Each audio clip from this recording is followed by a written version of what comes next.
Magandang araw sa inyo. Sa pagsisimula ng bawat taon, madalas, sinasalubong natin ito ng malaking pressure, lalo na sa ating pananalapi. Gusto natin ng malaking pagbabago, agad-agad. Pero ngayon, tingnan natin ang isang mas mahinahon, mas makatotohanang paraan. Pag-uusapan natin kung paano maglatag ng isang matibay na pundasyon para sa ating pinansyal na kinabukasan, nang walang kaba at pagmamadali. At unahin na natin to, di ba? Kailangan nating aminin na pagkatapos ng lahat ng gastos noong holidays, medyo mabigat talagang harapin ang mga bayarin pagsapit ng Enero. Yung pakiramdam na parang ayaw mo munang tignan ng bank account mo. Normal yan. Hindi ka nag-iisa dyan. Kaya ang imumungkahi ko sa inyo ay isang bagong pananaw.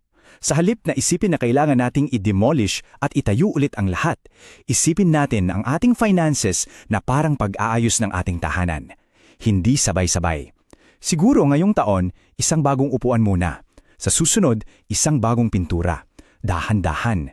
Isang maliit pero pinag-isipang pagbabago sa bawat pagkakataon.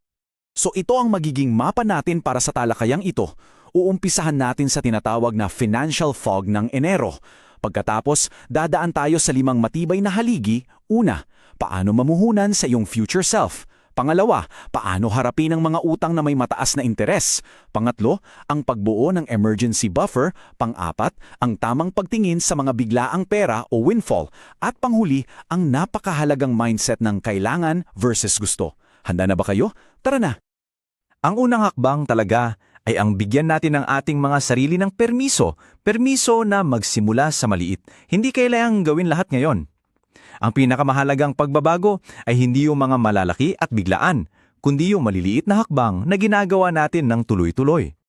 Ngayon, para sa unang haligi, at sa aking pananaw, ito ang isa sa pinakamahalaga sa lahat, ang pagtatayo ng pundasyon para sa iyong kinabukasan.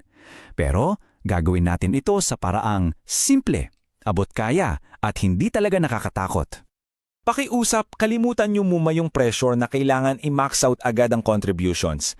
Alam niyo, ang pagsisimula sa kahit 1%, 1% ng sahod ninyo para sa isang retirement plan, lalo na kung may 401k sa trabaho, ay isang dambuhalang panalo na. 1% lang, pero yan ang simula ng lahat. At simple lang ang proseso. Una, mag-sign up ka. Pangalawa, mag-commit ka sa maliit na halaga, kahit yung 1% lang. Pangatlo, kung kailangan mong pumili ng investment, isang simpleng tip ay hanapin mo yung may mababang expense ratio. At ang pinakamahalaga, pang-apat, set it and forget it. Kapag na-set up mo na yan, ang trabaho mo na lang ay hayaan itong lumago ng kusa. Huwag mo nang problemahin araw-araw. Okay, sunod na haligi. Dito naman tayo magiging strategic. Itutuon natin ang ating lakas at atensyon doon sa may pinakamalaking epekto. At yan ay ang pagharap sa mga utang na kumakain sa pera natin, yung mga may matataas na interes. Hindi natin kailangan ng komplikadong mga formula o financial jargon. Ito lang ang kailangan ninyong tandaan. Pagdating sa interest rate, kung malaki ang numero, masama yan. As simple as that. Kung mas mataas ang porsyento, mas kailangan itong unahin. Halimbawa, may utang ka sa credit card na $1,000 sa 13% interest at may auto loan ka na $15,000 sa 5% interest. Kahit mas maliit yung utang sa credit card, yung 13% na yon ang parang sunog na kailangan mong unahing apulahin. Doon mo ibuhos ang extra payment mo. Yung mas mababang interest, sapat na yung minimum payment muna. Targetin ang pinakamataas na rate, hindi ang pinakamalaking halaga. Siyempre, para hindi masira ang ating mga plano, lalo na yung pagbabayad ng utang, kailangan nating ng panangga, isang safety net. At dito papasok ang ating ikatlong haligi, ang pagbuo ng isang emergency buffer or fund. At hindi mo kailangan ng 6 na buwang sahod kaagad para masabing may emergency fund ka na. Ang mahalaga ay ang pagsisimula. Magsimula ka sa halagang kaya mo, kahit pa $20 lang kada buwan. Ang pinakamahalaga rito ay ang pagbuo ng ugali, yung habit ng pagtatabi. At huwag nating maliitin ang kayang gawin ng maliit na pondo, yung biglang nasirang gulong, yung biglang pagtawag sa tubero. Yan yung mga maliliit na bagay na nagiging malaking utang kung wala tayong mabilis na madudukot. Itong buffer na ito ang magliligtas sa atin sa mga ganong sitwasyon.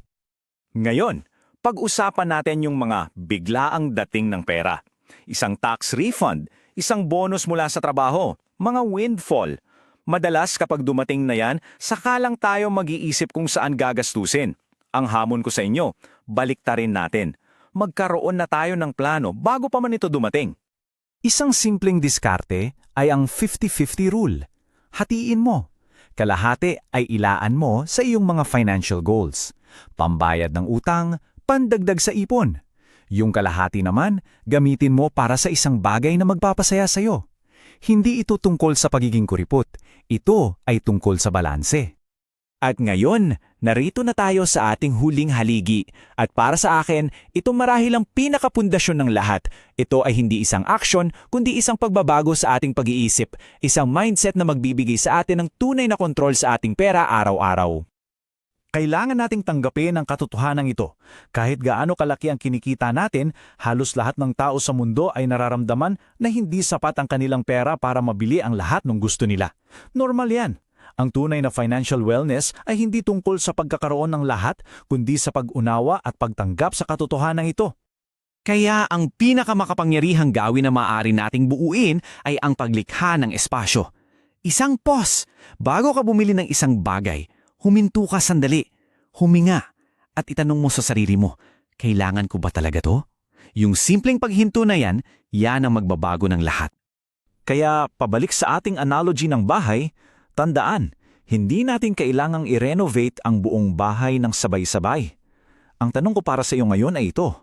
Ano yung isang maliit na muebles na ilalagay mo sa iyong financial home ngayong taon? Baka yung 1% sa retirement? O yung maliit na emergency fund? Pumili ka ng isa. At mula sa isang maliit na pagbabagong yan, doon magsisimula ang isang buong taon ng kapayapaan at katatagan sa iyong pananalapi.